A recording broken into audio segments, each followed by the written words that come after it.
Anjaneyulu master, మాకు బాగా కొట్టింది మాత్రం చలపతి గారును అన్నపూర్ణ గారు. సరే, వాట్ ఎవర్ ఇట్ మేబీ.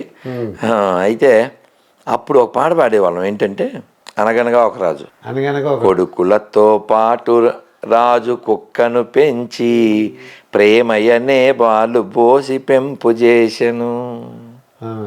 చాలా మంచి సందేశాత్మకమైనటువంటిది.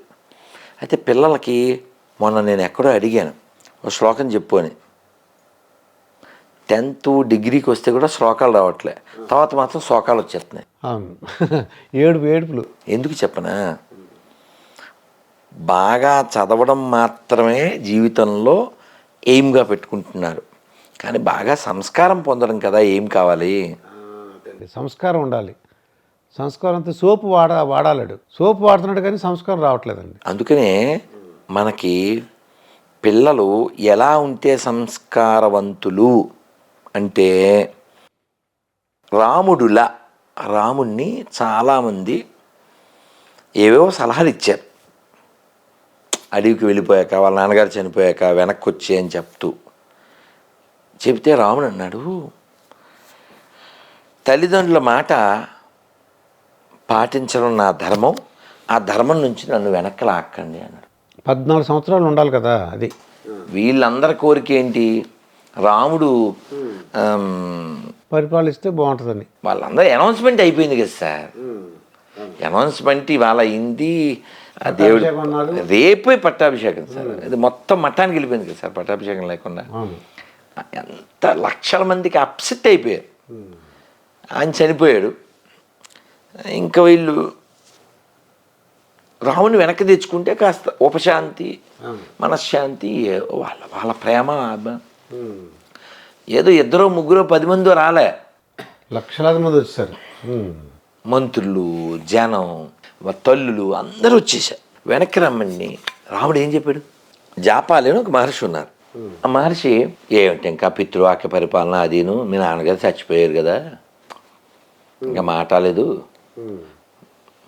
మోటాలేదు వచ్చే, ఇలా కొంచెం సెటరిక్గా పొల్లవిరిపి అంటారు కదా, అలా చెప్పాడు. రాముడు కోపం వచ్చిందండి. మా నాన్నగారు ఎవరికి పడితే వాళ్ళకి అనవసరంగా జీతాస్తున్నారో సాత్లూరు వాళ్ళే చెప్తారు. అలా అనేస్తే ఈ జాపాలి ఫీల్ అయ్యి రామచంద్రమూర్తి ఏదో వెనక్కి తీసుకెళ్ళాలని అలా అన్నాము. అంతే, నేనేమి నాస్తికుడిని కాదు, నీ ఇష్టం స్వామి. ఇంకా అంటే రాముడి పట్ల వాళ్ళ ప్రేమ అది కొలవలేనిది, మరవలేనిది, కొలవలేనిది, వాళ్ళకి కొదవలేనిది. యస్య రామం న పశ్యతి అంటే వాళ్ళు అడిగేవారంట. శ్రీభాష్యం అప్పలాచార్యులు వారు చెప్తారు, ఎంత బాగా చెప్తారు. రాముని నువ్వు చూసావా అని అడుగుతారట ఎవరినన్నా. చూడలేదు అన్నాడు అనుకో, పోనీ రాముడు నిన్ను చూశాడా, చూడలేదు, చి నీ బతికెందుకు అని వాళ్ళ మనస్సు వాళ్ళని అసహించుకుంటుందంట. అంటే రాముడిని నువ్వన్నా చూడాలి, లేకపోతే రాముడిని నిన్నన్నా చూడాలి. అలా రాముడితో మనకెంత మమేకత్వం ఉందంటే, మీరు ఒక 40-50 ఏళ్ళు వెనక్కి వెళ్ళిపోతే సాయంత్రం కాగానే పెద్దవాళ్ళంతా ఇంట్లో చెద్దను ఏదో తినేసి నోట్లో ఏంటి గూట్లో దీపం నోట్లో ముద్ద అంతే కదా, వాళ్ళు అక్కడికి వెళ్ళి ఆ రామాలయంలో దీపం పెట్టుకుని చక్కగా భజన చేసుకుని సంతోషంగా ఇంటికి వచ్చి పడుకునేవారు. వాళ్ళు ఆరోగ్యంగా జీవించారు, ప్రశాంతంగా జీవించారు, సంతోషంగా. మీరు చెప్పండి, ఇప్పుడు ఆరోగ్యం ఉందా, ప్రశాంతత ఉందా, సంతోషం ఉందా? ఈ 3 లేనప్పుడు నువ్వెంత సంపాదిస్తే దేనికి చెప్పు. కాబట్టి మంచి ఉన్నతమైన ఆలోచనని రామాయణం కలగజేస్తుంది. అందుకనే మన కాకినాడ శ్రీపీఠంలో ఒక పాట పాడించాను, అందులో ఒక్క చరణం చెప్తాను. మా శ్రీపీఠం వెళ్ళారు అయితే, పిఠాపురం రోడ్లో ఉందండి. అద్భుతంగా జరిగింది. అసలు ఎంత బాగా జరిగిందంటే, మా తల్లులందరికీ మనం మొక్కాలి. ఒకే డ్రెస్ వేసుకున్నారండి అందరూ కూడా, యూనిఫామ్. అది అందరు యూనిఫాము, శ్రీపీఠం అని రాసి ఉంటుంది ఆ పీఠందే. ఎంత మా తల్లులకి మొక్కాలండి, వేల మంది వాళ్ళందరితో పాట పాడించాను. అది 4 చరణాలు ఒకటి చెప్తున్నా. రాముని కన్నా భారతి నీది, సీతను గన్నా పవిత్ర భూమి, ఆంజనేయుడు లక్ష్మణ భరతులు ఆదర్శమ్ములు నీకురా, ఆ చందార్కం ఆదర్శం బది రామాయణమని చాటాలోయ్, రఘురాముని చరితం నాదనవోయ్, మనదేనోయ్ భారతదేశం మనదేనోయ్. సార్ చాలా సంతోషం. నెక్స్ట్కి వెళ్ళండి. ఇంకెలా మీకు ఎప్పుడు కోపంగా ఉంటారండి? అంటే నేను వీడియో చూస్తుంటే కోపం ఉంటుంది, ఆవేశంగా ఉంటారండి. నేను ఏమన్నానంటే మత మార్పిళ్ళు నేను కనుక్కున్నాను. మీరు అన్న తర్వాత నేను చూశానండి. ఎందుకు అలా మతాలు మారుతున్నారంటే చిన్నప్పటి నుంచి పూజలు చేస్తున్నారండి. పూజలు చేసేసరికి వాళ్ళకి ఒక క్యాన్సరో లేకపోతే ఒక అబ్బాయి అయితే వాళ్ళ నాన్నగారు అస్తమానం తాగుడండి, డేట్ కూడా తాగేస్తున్నాడంట. అతనికి ఏం చెప్పారంటే నువ్వు యేసు ప్రభుని నమ్ముకో, లేకపోతే ఇంకో దేవుడిని నమ్ముకో, నీకు మీ నాన్నగారు ఆ మందు మానేస్తాడు, డే టైం తీసుకోడు, నీ మాట వింటాడు, చక్కగా ఉద్యోగం చేసుకుంటాడని చెప్పారంట. ఇతను ఆ తండ్రి లేకపోతే వాళ్ళ అమ్మగారు ఎప్పుడు పూజలు చేస్తున్నారు. ఇలాగా నువ్వు అంటే అతనికి ఒక సమస్య వచ్చింది. నువ్వు పూజలు ఉన్నావు, గుళ్ళు తిరుగుతున్నావు, కొబ్బరికాయలు కొడుతున్నావు, కానీ నీకు ఇది ఎక్కడ ఒక మంచి మీ నాన్నలో మార్పు లేదు. నువ్వు దేవుడిని నమ్ముకో చూడు సరే అని అనేసరికి వాడు ఏదో దేవుడిని నమ్ముకోవడం అలా చేస్తున్నారు అనిపిస్తుంది. ఏదో ప్రాబ్లం వచ్చినప్పుడు ఒంట్లో బాగోనప్పుడు పక్కన వాళ్ళు చెప్తున్నారండి, చిన్నప్పటి నుంచి మీ దేవుడిని నమ్ముకున్నావు కదా, ఇది వచ్చింది సమస్య, నువ్వు ఇదిగో మారు, ఓసారి ట్రై చేయి అన్నట్టు. అయితే విషయం ఏంటంటే నేనేమన్నానంటే మీరు మంచిగా చెప్పచ్చు కదా, ఎందుకంత కోపం చేసుకున్నారు, గొర్రె అంటున్నారు. నేను అంటలేదు సార్, వాళ్ళ పుస్తకంలో ఉంది, నేను చెప్పాను. ఇప్పుడు మిమ్మల్ని స్కూల్లో పిల్లలు ఏమని పిలిచేవారు? సార్ అని పిలుస్తారండి, దుర్గాప్రసాద్ సార్. అది దే హ్యావ్ బీన్ ట్రైన్డ్. అవును, మేము ఆలోచించాం అంతే కదండి. అలా గొర్రెలు అని ఎవరైతే బైబిల్లో ఉండే వాడిని గాడ్ అనుకుని నమ్ముతారో they are all consider as a గొర్రెలు according to their book, not according to me. కాబట్టి గొర్రె అంటే ఏంటంటే మామూలుగా బుర్రలేందని అర్థం. మన భాషలో మన భాష కాదు సార్, మామూలుగా గొర్రె. ఇప్పుడు ఓ గొర్రె దూకిందండి కొనమించి, అన్నీ దూకుతాయండి. అది బుర్ర ఉంటే దూకదు కదండి. ఇది గొయ్యిందిరా భయ్యా, దూకితే ఐ విల్ రీచ్ అయ్యా అని చెప్పి దానికి తెలీదు. సో గొర్రె అంటే బుర్రలేంది. అలాంటి బుర్రలేని గొర్రెల్ని బలి కోరేవాడు ఆ బైబిల్లో ఉండేటువంటి సోకాల్డ్ సైకో గాడు. విషయం ఏంటంటే మతం మారితే నాకేమిటి నొప్పి, వాడికి నచ్చిన దాంట్లో వాడు వెళ్తాడు. కానీ వాడు నచ్చిన దాంట్లోకి వెళ్తే పర్లేదు, కానీ వాడు అందులోకి వెళ్ళి ఏమంటాడంటే మాదోటే కరెక్ట్ అంటాడు వాడు. యాక్చువల్గా ప్రపంచంలో పనికి మాందే ప్రాబ్లమ్స్ ఏ ఉండవు కదండి, అసలు ఏం లేవు. నేను ఆన్సర్ చెప్తాను. మీకేమైనా ప్రాబ్లం ఉంటుంది కదా? ఎలా ప్రాబ్లం ఉంటుంది సార్? నేనేమన్నానంటే రానా తెలుసా, దగ్గుబాటి రానా? అవును, దగ్గుబాటి రానా యాక్టర్ అన్నాను, ప్రాబ్లం ఏంది? నిజమేగా చెప్పాను.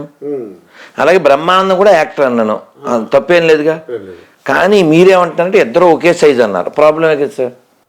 ఒక సైజ్ కాదు, ఎలా కాదుగా, పొడుగు పొట్టి. ఆయన 7+ ఎంతో ఉంటాడు, ఏదైనా 5+ ఉంటాడు.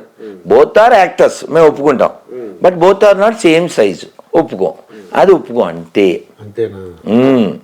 పనికి మాలిందని ఎందుకన్నా అంటే వాడు మూడులను తయారు చేస్తాడు, గొర్రెలను తయారు చేస్తాడు. ఇది వీరుల గడ్డ, but they want to make ఎర్రగడ్డ. ఇప్పుడు నేను ఒక 26 క్వశ్చన్లు ఉన్నాయి సార్. ఆ క్వశ్చన్లో నాకు 13 క్వశ్చన్కి ఆన్సర్ చెప్తే నేను కూడా మతం మారిపోతా.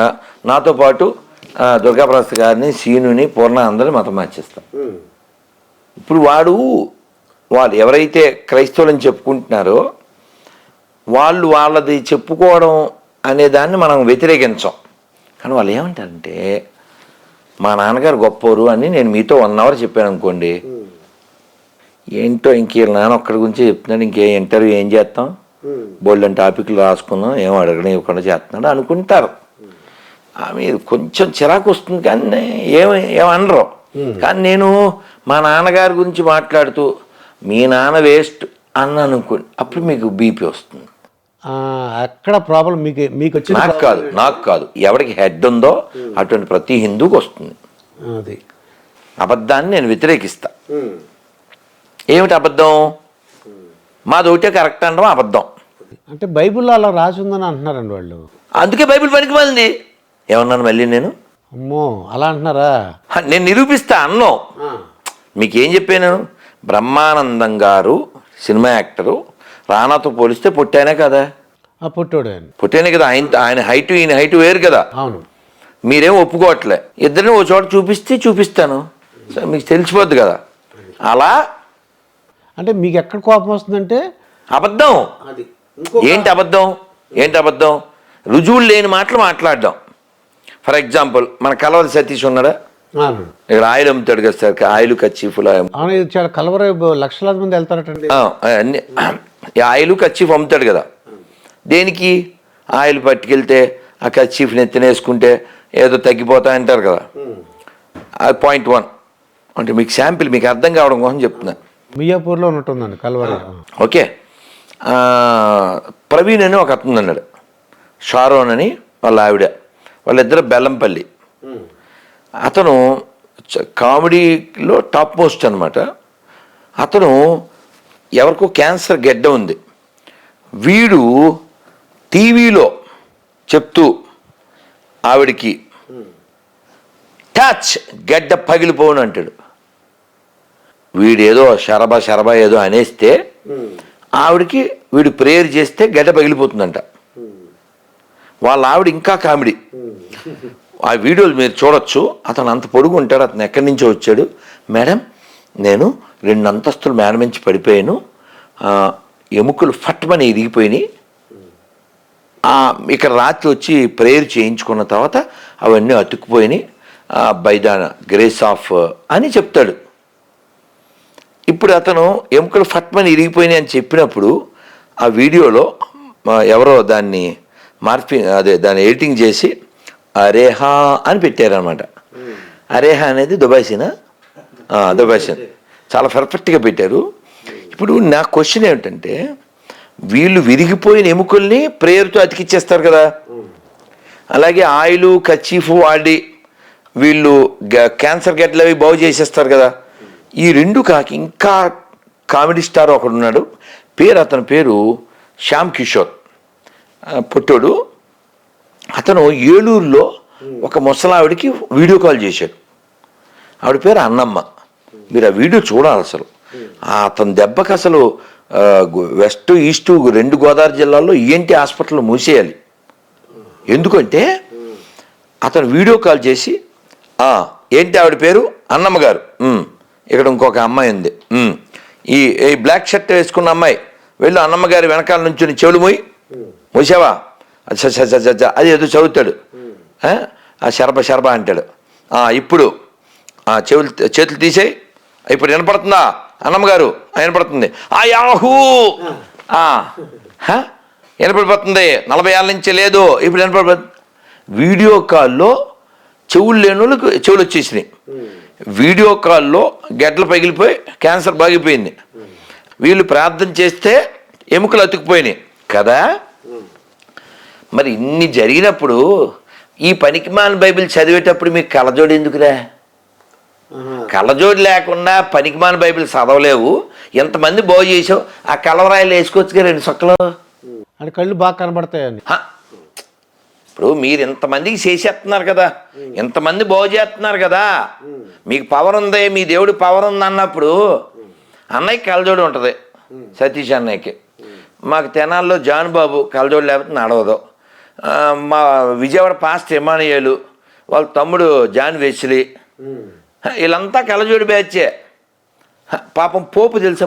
పోపు అంటే పాపుల్లో పెద్ద పాపిని పోపు అంటారు సార్. పోపు అంటారు. పోపు తెలుసుగా? పోపు అంటే పాపుల్లో పెద్ద పాపి, పాపుల్లో తోపు, అతనే పోపు. అతను ఇప్పుడు వీల్ చైర్ సార్, అతను వీల్ చైర్. నేనేమంటే ఈ ప్రవీణు నెంబర్ ఆయనకి ఇచ్చి ఉండొచ్చు కదా ఒక వీడియో కాల్లో. ఆడేమన్నాడు, భలే కామెడీ అసలు ప్రవీణ్ది. ఎవరిని నువ్వు నడుపుతావా అండో, నీకు పరిగెట్టాలందా అంటుంటాడు. పరిగెట్టాడు డైరెక్ట్గా. ఆడు 2 అంతస్తుల నుంచి పడిపోయాడు. ఆ సభలో ఇలా పరిగెత్తిచ్చుతుంటాడు. దరిద్రం ఏంటంటే సజ్జల రామకృష్ణారెడ్డి పేరు తెలుసా? తెలుసండి. రాష్ట్ర ఆంధ్రప్రదేశ్ ప్రభుత్వానికి సలహాదారండి. ఓకే. అతను ఇంకా ప్రభుత్వంలో ఉన్న కొన్ని గొర్రెలు ఈ గొర్రె ప్రోగ్రామ్కి అటెండ్ అవుతున్నాయి. కామెడీ కదా సార్ నేను చెప్పేది. వాడో కామెడీ ఫీలో, అదో కామెడీ మతం. మీకు పోనీ కోపర్నికస్ తెలుసా? కోపర్నికస్, అవునండి. ఆయన ఒక సైంటిస్ట్ అండి. ఎవరు చంపేశారు? ఈ బైబిల్ బ్యాచ్కి వెళ్ళే. భూమి ఎలా ఉంటుంది అడగండి, ఫోన్ చేయని ఎవరికైనా గొరికి. భూమి ఎలా ఉంటుంది? భూమి గుండ్రంగా ఉంటుంది అని మీరు చెప్తారు. పురాణాల్లో చెప్పారు భూగోళము అని చెప్పారు. కానీ గొర్రెలకి ఏమని చెప్పారు? భూమి బల్లపరుపుగా ఉండను. ఆయన పాపం అలా చెప్పాడని చంపేశారు సార్, కాల్చేసి. మన జేపీ గారు కూడా చెప్పారు, జయప్రకాష్ గారు కూడా. ఆ సైంటిస్టులను ఎవరు చంపేశారు? వీళ్ళు సైన్స్ గురించి మాట్లాడతారు. వీళ్ళు సెన్సే లేని వాళ్ళు సైన్స్ గురించి ఎలా మాట్లాడతారు సార్? అయితే మీ కోపం ఏంటంటే, మీ ఆవేశం కానీ మీ కోపం కానీ అబద్ధానికి, మతం మారినందుకు కాదు, మతి లేనందుకు. ఇప్పుడు అబద్ధం సార్. ఇప్పుడు మీరు అంటే నాకేమనిపిస్తుంది, చక్కగా వాళ్ళకి ఎక్స్ప్లెయిన్ చేయొచ్చు కదా. ఎవరికి చేయాలి? వాళ్ళు ఎవరికైనా ఇప్పుడు మతం మారిపోయిన వాళ్ళు మనకు వెనక్కి వస్తారు రావాలనుకోండి. అలకా బాబు ఇలా జరిగింది, ఇలా కాదు. ఇప్పుడు వింటే మనం చేయొచ్చు సార్. ఇప్పుడు మోజెస్ అనే ఆయన నాకు ఫోన్ చేశాడు. ఫోన్ చేసి మీరు మా గురించి మాట్లాడుతున్నారు అన్నాడు. మీరు ఎవరు అన్నా? క్రైస్తవులు అన్నాడు. క్రైస్తవం గురించి బైబిల్లో ఉందా అన్న. బెబ్బే. క్రైస్తవం అనే పదం బైబిల్లో లేదు, తెలుసా మీకు? తెలియదండి నాకు. తర్వాత కాలంలో వ్యాపారం సార్ ఇది. ఓన్లీ ఇప్పుడు క్రైస్తవం అనేది పొట్ట బట్ట తప్ప ఏముంది సార్? కొబ్బరి మట్ట. ఇప్పుడు ఎవరైనా మతం మారిపోతే అన్నీ బాగుపడిపోతాయి అన్నారు అనుకుందాం. అంటే వాళ్ళు అడిగారు, ఎందుకమ్మా ఇలా మారావని అడిగాను. అడిగితే ఇలా క్యాన్సర్ వచ్చింది. క్యాన్సర్ వచ్చింది నిజమే, కానీ ఆన్సర్ వచ్చింది వాళ్ళకేమన్నా? స్పాన్సర్ వచ్చాడు, కొన్ని వస్తువులు ఇచ్చాడు ఎవరికో ఒకరికి. ఓ ఫ్యామిలీ, పూర్ ఫ్యామిలీ, వాడికి ఓ రిక్షా ఇచ్చారు 10,000 పెట్టి. నలుగురు ఫ్యామిలీ మతం మార్చారు. బిస్కెట్ ప్యాకెట్ ఇచ్చి మతం మార్చుతారు. నేను ఇలా మతం మార్చి ఎవరిని తయారు చేస్తున్నారు? దేశద్రోహులను తయారు చేస్తున్నారు. ఏమండి, ఇక్కడ ఉన్న నేను కానీ, మీరు కానీ, పూర్ణ కానీ, సీను కానీ ఎవడైనా మా పూర్వీకులు ఏదవలో అని చెప్తావా? చెప్పండి. ఆడు చెప్తాడు. రాంబాబు అనే ఒక గొర్రె ఎక్కడి నుంచి అంటే తుని దగ్గర. ఏమండి, మీరు మతం మారారు, మీ పేరు రాంబాబు, మీ నాన్నగారి పేరు అన్నవరం, మీ పూర్వీకులు మరి మతం మారలేదు కదా, అకార్డింగ్ టు బైబిల్ వాళ్ళంతా ఎక్కడికి వెళ్తారో అన్న. మా వాడిని నమ్మలేదుగా, అందుకని నరకానికి వెళ్ళిపోతాను అన్నాడు. ఎంత దారుణం సార్. ఇప్పుడు నేనే ఉన్నాను, దుర్గాప్రసాద్ వాళ్ళ తాత ముత్తాతలంతా నరకంలో పడిపోతారు అంటే అది రెడిక్యులస్ కదా సార్. అది నేను వాడిని అడిగాను, సరే మీ తాత ముత్తాతలు వదిలేదే, మా తాత ముత్తాతలు వదిలే, నమ్మకుండా సుభాష్ చంద్రబోస్ చచ్చిపోయాడు, భగత్ సింగ్, అల్లూరి సీతారామరాజు, డొక్కా సీతమ్మ, ఇలా వేల లక్షల కోట్ల మంది ఆ పీసు నమ్మకుండానే చచ్చిపోయారు కదా. వీళ్ళంతా ఎక్కడికి వెళ్తారు? వాళ్ళంతా మన దేశం కోసం చచ్చిపోయారు. అల్లూరి కానీ, భగత్ సింగ్ కానీ, సీతారామరాజు, సుభాష్ చంద్రబోస్, వీళ్ళంతా మన దేశం కోసం చచ్చిపోయారు. మహాత్మా గాంధీజీ, వీళ్ళందరూ మన కోసం చచ్చిపోయారు కదా. వీళ్ళంతా మరి నమ్మలేదు కదా. వీళ్ళు ఎక్కడికి వెళ్తారంటే వాడు ఏమన్నాడు తెలుసా? ఎవడైనా సరే మా వాడిని నమ్మకపోతే నరకమే అన్నాడు. వాడు చెప్పింది కరెక్ట్. ఎందుకంటే మార్క్ 16 అని చాప్టర్ ఉంది, ఒక చాప్టర్ పేరు మార్కు. అందులో 16వ వచనం ఏంటంటే, నమ్మి బాప్టిజం పొందినవాడు రక్షించబడును, లేకపోతే శిక్షించబడును. అంటే ఏంటండి దాని మీనింగ్ ఏంటి? నమ్మి వాడి దగ్గర బాప్టిజం పొందాలంట, నమ్మకపోతే శిక్షించబడతాడంట. ఏమండి, మనం ఏ షాపులో కొనాలో మన ఇష్టమా, షాపు ఇష్టమా? మన ఇష్టం అండి. ఇది పోనీ షాపులోకి వెళ్ళాక ఏం కొనాలో మన ఇష్టమా, ఆడిష్టమా? మన ఇష్టమా అండి. ఏమండి, అంతేనా? కానీ వీళ్ళు ఏమంటారంటే మేం చెప్పిందే కొనాలి అంటారు. ఇప్పుడు దేవుడు ఉన్నాడా లేడా? దేవుడు ఉన్నాడండి. ఓకే, మీరు ఒక్కరే కాదు ఈ మాట చెప్పేది. ప్రపంచంలో 700 కోట్ల మందిలో 99% మంది ఏం చెప్తారు? దేవుడు ఉన్నాడని చెప్తారు. అంటే ప్రపంచం అంతా ప్రశాంతంగా ఉండటానికి ఒక మంచి రీజన్ ఉందిగా. దేవుడు ఉన్నాడనే కదా ఎక్కువ మంది చెప్పేది. కాబట్టి గొడవలు ఉండకూడదుగా. మరి పాకిస్తాన్ ఎందుకు పుట్టింది? బంగ్లాదేశ్ ఎందుకు పుట్టింది? ఆఫ్ఘనిస్తాన్ ఎందుకు పుట్టింది? కాశ్మీర్లో అన్ని లక్షల మంది హిందువులు ఎందుకు చంపేశారు? దేవుడు ఉన్నాడు, కానీ నేను చెప్పినోడే దేవుడు. అలా అంటున్నారు, అందుకు కోపం వస్తుంది మీకు, అందుకు ఆవేశం. దేవుడు లేడని చెప్పట్లేదు. మన ప్రాబ్లం మూర్ఖత్వాన్ని వ్యతిరేకిస్తున్నాం, దేవుడిని వ్యతిరేకించట్లే. మీ నాన్నగారు మంచిగానేగా? అవునండి. మీ నాన్న ప్రాబ్లం ఏం లేదుగా. ప్రాబ్లం ఎప్పుడొద్ది? మీరు ముగ్గురు నాన్నలో వేస్ట్, మా నాన్న ఒక్కడే మంచివాడు. ఆ ప్రాబ్లం అంటే ఏలూరులో ఉన్నప్పుడు చిన్నప్పుడు మా అమ్మగారు నాన్నగారు అందరం కలిసి మేము అది అది చర్చికి వెళ్ళేవాళ్ళం అండి, దర్గాకి వెళ్ళేవాళ్ళం. అసలు మాకు ఎన్ని తెలిసేది కదండి. మామూలుగా అందరు దేవతలు అందరు దేవుళ్ళు అంటారండి. ఇప్పుడు నేను ఇందాక వేరే స్టూడియో ఇంటర్వ్యూలో చెప్పాను, నేను మనకి అందరూ కావాలనే బ్లడ్ మనది. అవును, అందరూ కావాలి. యేసు ప్రభువుని నమ్ముకుంటాం, దర్గాలకు వెళ్ళి మనకి అసలు మనకి ఇప్పుడు ఈ దేశంలో సెక్యులరిజం అనేది ఓన్లీ ఎవరికి సరిపోతుంది? మన ఒక్కరికే. హిందువులకు మాత్రమే సెక్యులరిజం ఉంటుంది. క్రిస్టియానిటీకి సెక్యులరిజానికి, ఇస్లాంకి సెక్యులరిజానికి అసలు పొసగదు. ఇప్పుడు మీరు చర్చికి వెళ్ళి అని చెప్పారా? వెళ్ళాను. దర్గాకి వెళ్ళారా? వెళ్ళాను. అలా 100లో 70 మంది హిందువులు వెళ్తారు. ఇప్పుడు నేను మీరు కూడా కలిసి చర్చికి మసీద్కి వెళ్దాం. సెక్యులరిజం గురించి ఎవడైనా వాగితే, సెక్యులరిజం అనేది ఓన్లీ ట్రాష్. ఏమన్నాను? ట్రాష్ అంటున్నారు మీరు. ఎందుకంటున్నానంటే until you are a Hindu, secularism exist in India. ఒక్కసారి నువ్వు హిందువు కాకుండా గొర్రె కింద అయిపోయావు అనుకో, ఇంక సెక్యులరిజం ఉండదు. మా వాడు ఒక్కడే దేవుడు, అదే పుట్టించింది. దేవుడికి పేర్లు ఉంటాయి. మీ నాన్నగారు మిమ్మల్ని ఎరా అని పిలుస్తారు, మీ ఆవిడ గారు ఏమో ఏమండి అంటారు, మీ పిల్లలు ఏమో నాన్న అంటారు. ఒక్కడే దుర్గాప్రసాద్. అవును, మా స్టూడెంట్స్ ఏమో సార్ అంటారు. ఎన్ని పిలుపులండి! ఒక వ్యక్తిని 4-5 పిలుపులతో పిలిచినప్పుడు దేవుడికి 10 పేర్లు చెప్పుకోవచ్చుగా. దేవుడికి 100 పేర్లు ఉండొచ్చుగా. నో, మేము బొడ్డుకోసి పేరు పెట్టాం, నువ్వు ఆ పేరుతోనే పిలవాలి. నేను బొడ్డుకోసి పెట్టిన పేరుతో కాకుండా వేరే పేరుతో పిలిస్తే హెడ్ కోసేస్తాం అనే మ్యాడ్గాల్ని నేను వ్యతిరేకిస్తున్నా. దేవుడు లేడని చెప్పట్లే. ఏకం సత్విప్రా బహుధా వదంతి. There is a god, but there is so many paths to reach. ఈడు ఆటోనే ఎక్కాలా, ఆటో ఎక్కకపోతే యాక్సిడెంట్లో పోతామా? పనికి మాలిన మతాలు. ఏం రాశాను అక్కడ పైన చదవండి, స్టిక్కర్ పైన, ప్రియ ఎడారి మతస్థులారా. ఓ క్వశ్చన్ చదవండి, అందులో ఏదో క్వశ్చన్ చదవండి, 2, 3, 5, 6, 7. అది మీ దేవుడిని ఎందుకు నమ్మాలి? అది ఫస్ట్ క్వశ్చన్. 5 చదవండి. 5, మీ దేవుడు పుట్టిన చోట ఇప్పటికీ అతనికి విలువ ఉందా? ఏం లేదు, ఊస్తున్నారు. అప్పుడు ఊసారు, ఇప్పుడు వస్తున్నారు. ఆ దేశం తెలుసా? బెత్లెహేంలో ఊస్తున్నారు. శాంపిల్ చెప్తున్నా. నేను అనేది ఎప్పుడైనా ఎక్స్పైర్డ్ అయిపోయిన మెడిసిన్ వాడతావా? వాడమండి. బోల్డ్ డబ్బులు పెట్టుకున్నామని వాడేస్తావు. ఇది అది ఎక్స్పైర్ అయిపోతే ఇంక మనం వాడకూడదు. నువ్వు అప్పుడు నీ పేరు ముందు ఎక్స్పైర్ అయిపోతాను కదండి. నేనేమంటా అంటే, మీరు నెట్లోకి వెళ్ళి కొట్టండి, చర్చ్ ఫర్ సేల్. తెలుసా మీకు? Church for sale. Church for sale. చర్చిలు అమ్మేస్తున్నారు. ఆ చర్చిలు కొని మన రవి అన్నారే, అదే లాట్ ఆఫ్ లివింగ్, రవిశంకర్ వాళ్ళు, ఇస్కాన్ వాళ్ళు, స్వామినారాయణ వాళ్ళు, జగ్గి వాసుదేవిలా చాలామంది చర్చిలు అమ్మేస్తుంటే కొని వాటిని టెంపుల్స్ కింద మారుస్తున్నారు. కొందరు ఆ చర్చిల్ని కొని బార్ అండ్ రెస్టారెంట్ కింద మారుస్తున్నారు. అంటే క్రైస్తవ వ్యాపారం అనడానికి ఎంతకంటే ఇంక రుజువేటి నీకు? నేను వ్యాపారాన్ని వ్యతిరేకిస్తున్నా. అది వ్యాపారం వ్యతిరేకిస్తున్నా. అర్థమైందా? క్రైస్తవం అనేది వ్యాపారం. ఇప్పుడు మీ ఆవేశం ఏంటి నాకు అర్థమైందండి. ఇప్పుడు అర్థమైంది.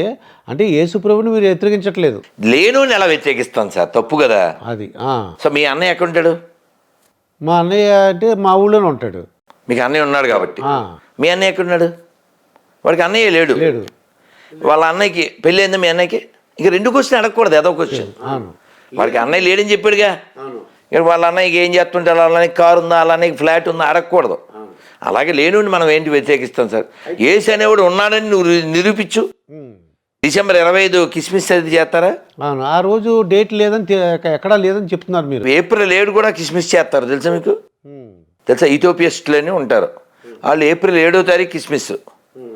వీళ్ళేమో ఇక్కడ కిస్మిస్ 25. నేనేమంటా అంటే ఆ డేటు వాళ్ళు ఏమన్నా నేను అడిగాను మా తెలిసిన వాళ్ళని, అంటే వాళ్ళు కొంతమంది ఆ యొక్క బైబిల్ని బట్టి వెనకాల వెళ్ళి క్రీస్తు పూర్వం అని ఉన్నారు కదా, దాన్ని బట్టి మేము December 25th మేము రాయేశారు. కానీ మీరాళ్ళు నారాళ్ళు కాదు. వరప్రసాద్ రెడ్డి అని విపి అంటారు, అతను బలభద్రపురం అని మన మనపేట దగ్గర. అవునండి, శాంత బయటకు వరప్రసాద్ రెడ్డి గారు. చిచ్చి అసలు నందికిను పందికి ఉన్నంత తేడా ఉంది. ఆయన పుణ్యాత్ముడు, ఇతను పాపాత్ముడు. నేను చెప్పలేదు పాపాత్ముడు అని. పాపులము మేము అని సాంగ్ లేదా, వాళ్ళంతా పాపులని వాళ్ళే చెప్పుకున్నారు. మనం గొర్రెలు అని వాళ్ళే చెప్పుకున్నారు. నేనేదో అంటున్నాను మీరు అనుకోకండి. ఇప్పుడు మీరు లిఫ్ట్లో వచ్చేప్పుడు చెప్పారా, సార్ దుర్గాప్రసాద్ స్కూల్స్కి నేను ఓనర్ని, ప్రిన్సిపల్ని, లేకపోతే నాకెలా తెలుస్తుంది? అలాగే వాళ్ళు రికగ్నైజ్ చేసుకున్నారు. గొర్రెలము మేము, పాపులం మేము అని వాళ్ళు రికగ్నైజ్. మీరేమో దాన్ని తిట్టంటారేంటి, నాకు అర్థం కాదు. నేను ప్రిన్సిపల్ గారు అన్నాను, తిట్టా? సార్ అంటే తిట్టా? అలాగే గొర్రెలు పాపులని తిట్టు కాదు, వాళ్ళను వాళ్ళు అడ్రస్ చేసుకునే పేర్లు అవి. సరే పక్కన పెడదాం. ఈ వీపీ ఏం చెప్పాడంటే, వీపీ అంటే మీరు అనుకునేది కదా వరప్రసాద్, అతను ఏమన్నాడంటే, నేను ఈ ఆఫర్ ఇచ్చాను సార్, ఒక 10 lakhs చెప్పాను, 25వ తారీఖు కిస్మిస్ నిరూపించండి అని. 10 lakhs సరిపోదేమో అని 25 చేసాం, తర్వాత 50 చేసాం. ఇప్పుడు ఎంత రాసాం చూడండి, 90 అని రాశారు. అది అందుకని పెంచాను సార్. అంటే 90 ml గాలకి 90 ఇస్తే బాగుంటుందని. కానీ 90 ml వేసి పడుకుంటున్నారు కానీ ఎవరు రావట్లేదు. సరే పక్కన పెడితే ఈ వీపీ ఏమన్నాడంటే, December 25 పుట్టాడు ఎవరు చెప్పాడు? బైబిల్ చెప్పిందా? క్రైస్తవులు చెప్పారా? ఆ నెలలో పుట్టాడు. అంటే December 1 నుంచి 30 దాకా పుట్టాడు. December 1వ తారీఖున వేలు బయట పెట్టాడు. December 7వ తారీఖున కాలు బయట పెట్టాడు. December 11వ తారీఖున ఇంకో 3వ కాలు బయట. ఇలా ఏదో అంటే ఇప్పుడు నేనేమంటా అంటే, వాళ్ళ అన్నయ్య లేడు కదా సార్. అవును, వాళ్ళ అన్నయ్య ఏం చేస్తాడని క్వశ్చన్ వేయకూడదు నువ్వు. వేయకూడదు. వాడికి ఏం కారు ఉంది, లేకపోతే ఆడి ఫ్లాట్ ఉందా, ఆడి పిల్లలంత, వాళ్ళ అన్నయ్య లేడు. ఇప్పుడు ఆపరేషన్ లేకుండానే మోకాళ్లకు ప్లాస్మా ట్రీట్మెంట్. మీ ఆర్థోపెడిక్ సమస్యలన్నిటికీ రోబోటిక్ టెక్నాలజీ ద్వారా తక్కువ ఖర్చుతో శాశ్వత పరిష్కారం. ఫ్రీ కన్సల్టేషన్, ప్రతి ట్రీట్మెంట్ పై 20% డిస్కౌంట్. ఈ ఆఫర్ కొద్ది రోజులు మాత్రమే, త్వరపడండి. V9 hospitals 9281465842.